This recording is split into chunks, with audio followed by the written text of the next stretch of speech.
Hello to everyone. Let me first of all introduce myself. I'm David. I'm the owner of Smith Academy. We're an academy that's been running for nearly 18 years now here in Madrid. And I'm also the owner or the writer in the blog Teachers Madrid. .es. I created that blog to try and solve some of the questions, doubts, or even discrepancies that there are between teachers and academies. So there's a lot of bad blood between both of them, and there's some misinformation from both areas. And I wanted to give as much information I could to try and level the attitudes and try to make everyone know as much as possible and see if we could make ends meet, but I think I still haven't obtained that goal, so I've decided to record a video and try to explain some of the things so that you can see and hear what I have to say. So I've been reading a lot as of late of teachers who are not very aware of the rates or are not very happy with the rates that academies are paying, and I think there's again a lot of lack of information about a lot of things. So I'm trying to condense that in this video. I hope it's not too long. First of all, let's understand that legally we're all under a collective agreement, enseñanzas no regladas if you're teaching languages. And that collective agreement decides the base salaries for every post. I know most academies are not using them, and I know there's a mess, but if we want to make this organized and make our job something professional, we must follow the legal procedures, and that implies using the collective agreement, which can be improved or not, but let's work with the ones we have. Okay, so the salaries have been reviewed last year. The last revision was 2019. And that's one of the things that most teachers don't know, that you can start and go up the level and your salary should increase, and the margins are decided by this collective agreement.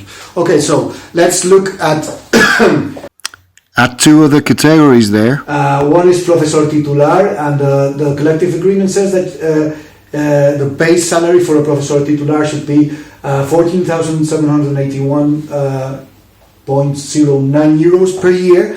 If we convert that into more reasonable 12-year, let's forget about the 12-year installment, so that's 1,231 euros 0.76 every month. Okay, so about 1,200 euros per month for the profesor titular.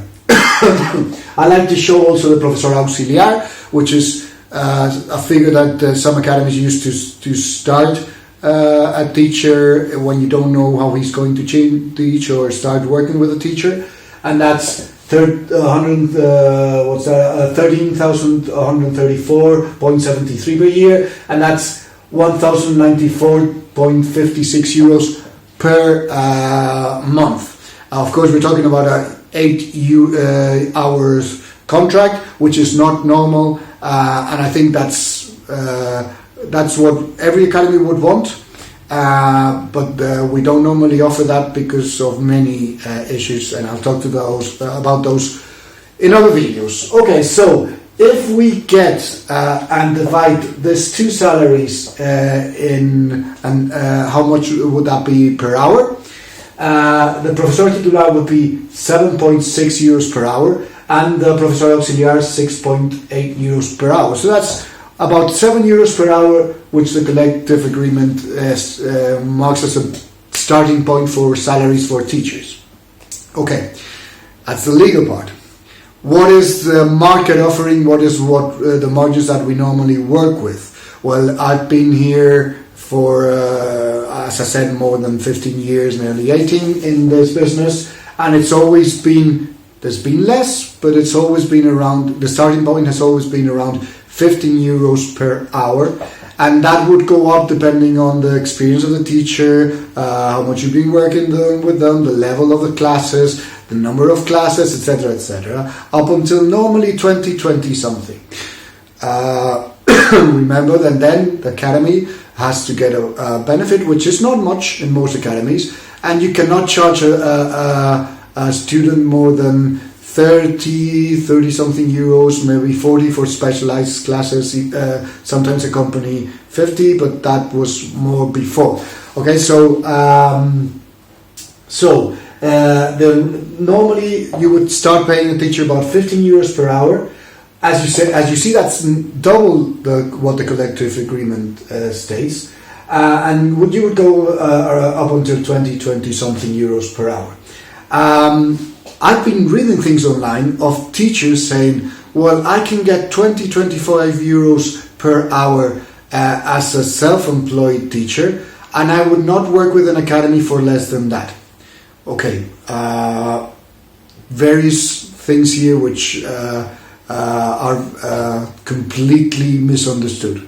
First of all, in no job would you charge the same working as a self-employed employee or working as a normal employee for the company. You can be a plumber and charge something per hour, and you would never charge the same if you're working 8 hours for a company. You can be an architect and charge something on your own, and you would never charge the same get the same as a salary working for a company. The same with if you're a doctor, the same in any job. It's not the same. The rates are not the same if you're working on your own as if you're working on a company, because there should be advantages in working for a company, which we're going to go over them very quickly now. And because the company has expenses, etc. You work for a company. Nobody forces you to work for an academy. You work for a company because you want the safety of working for an academy, for a company, and you don't want the risks of working on your own. If you can get much more money on your own, which you can normally get in any job, and you can fill all your hours, and you can get a decent enough salary, do it. Nobody forces you to work for an academy. But if you're going to work for a company, normally your rates are lower. There are two things here. Okay, one of them is that, as you see, there's two different salaries. One is the legal one. The other one is the one that is normally paid in the market. And my way of seeing this is that 15 euros per hour is when you're working for an hour. What most class contracts are for teachers now, which is hourly contracts. I hire you for 2, 3, 4, 10, 20 hours per week. This rate should, in my opinion, go down the more hours an academy should offer you, and should go towards the collective agreement contracts. And if you get a part-time or a full-time contract, it should be the legal one. Okay. Why? Because you have the safety of blocks of 4 or 8 hours per day, where it doesn't matter if you don't have classes, you get paid for those classes, you should get the holidays for those classes, etc. In these type of contracts, they're less reliable, less stable, and you don't get the benefits that you should get by these contracts. I know most academies. The other problem is that most academies are not hiring full-time or part-time contracts employees, and they're not given the benefits that this kind of employees should get, like they're being sacked in summer and hired again at the start of the year, which shouldn't happen. They're not getting the holidays, etc. But that's something which must be resolved, and academies should solve them. It doesn't mean that but then again, we have the two differences in salaries, which is in the rates, and that's important to know. In my opinion, the fewer the hours, the more we should go to these rates. The more the hours, it should head towards the collective agreement. And in my experience, most teachers here do not want a full hour contract or a part-time hour contract because they get paid less. They want the rates here because they get more per month, But then they're surprised they don't get the benefits of a collective agreement. You can't cherry pick. You have to either you work with this one or you with this one. Okay. First of all. Secondly, what are the benefits of working for an academy? And again, I don't consider most academies are being fair with teachers in this way, but we should be.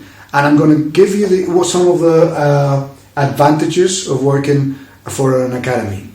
First of all, if you're working self-employed, you don't have as many expenses as an academy has. And I've got articles in teachersmadrid.es explaining everything I've been saying here today. So these are more or less the expenses of an academy, which we of course have to be able to recover in the price of the classes. And as you can't put those up too high, of course the rates, you can't use these rates, okay, more or less. You can't use the higher rates there. This is to explain more or less why academies need to get a bit of benefit from the classes. Advantages for working for an academy. I know most teachers will say, I don't care. Well, it's just so that you're informed of the expense, because some teachers have said, oh, academies don't have expenses. Well, add all this up a bit and see how much we have to pay every month. So what should be the advantages for working for an academy? The advantages you would get as any employee working for a company. First of all, you're covered by those insurances. Secondly, you have staff here working for you 8 hours a day, 5 days a week. Which means when parents call here, you don't have to be in charge of those things. We're in charge of changing classes, modifying, asking parents if they've paid, blah, blah, blah, blah, blah, blah. 8 hours a day, 5 times a week. You don't get that if you're working on your own and you have to take care of those tasks. We should, in as much as we can, provide for classes if classes have been cancelled, if classes stop. We should try and provide classes if we've got them, of course. Okay, we look for those classes for you, and you don't have to do it on your own. When classes are lost and blah blah blah, we take care of those recoveries, and we try to arrange those classes. And the teacher shouldn't be, at least in our academies shouldn't be worried for anything except teaching. Okay, so we give them IT resources like we've got online resources, online academies, video conferencing tools, etc., that we pay, websites, etc., that we pay for, and they don't have to pay for them. Books, teaching resources, etc., should also be provided by the academy. We pay teachers every month. So they get a salary every month at the same date. For example, we pay between the 1st and the 5th of every month, and the teachers know that they're going to get the salary every month at that time. Whereas if you're working on your own, you have to take care of those, and dates are not so strict. And I know other academies are a bit lax with those dates or when you getting paid, etc., but that shouldn't be. Then we have legal advisors, we have financial advisors that, and when teachers have a problem with their legal papers or with their taxes or whatever, they can go to the academy's advisors and ask for help, etc., etc. And if a client is not paying, well, we take care of that, and the teacher doesn't have to take care of that. So there should be advantages of working for an academy, especially if you get in the full-time contract and the part-time contract, where if you don't get classes, you prepare stuff for the academy, and you're getting paid for those hours. Of course, if you don't, if you're getting much more money on your own, well, fantastic. You should not be working for an academy. Nobody forces you, but at least I wanted to make some of you out there understand our part of the deal, our expenses, what we try to do for teachers, and why sometimes it's a good idea to work for us. Just wanted to end the rates that some of these teachers are asking for to be paid by academies. let's say 20, 25 and over, and some say they wouldn't work for less for an academy. If you multiply 15 euros per hour, which for part-time, for hourly contracts, I find it reasonable, and you multiply by 8 hours a day, you get 2,400 euros per month, which in Spain is a very, very, very good salary. And that's for the minimum. If you go to the 20 euros, for me that's a C1 class, for example, something like that. You're getting 3,200 euros per month for the 8 hours per day. And if you go to the 25, which some people are demanding, and above, I've heard 30, 35, 40 euros, you're getting 4,000 euros per month. So obviously these rates are not for 8 hours a day. Obviously. That's not logical. So guys, let's be reasonable. Let's know that there's a legal convenio, which is not reasonable if you're only working for hours, and that's why I understand these things. But you can't be demanding some things that are not reasonable. You can't be expecting to work for a company and earning the same as if you were self-employed. And you can't be demanding these rates and getting the benefits of a collective agreement. Okay? Any questions, just send them to me. You've got the contacts in Teachers Madrid, and you can put comments in this video, and I'd be happy to record other videos. If you've got questions, I'll do more of these kind of videos in the future if you like them. Okay, see you soon.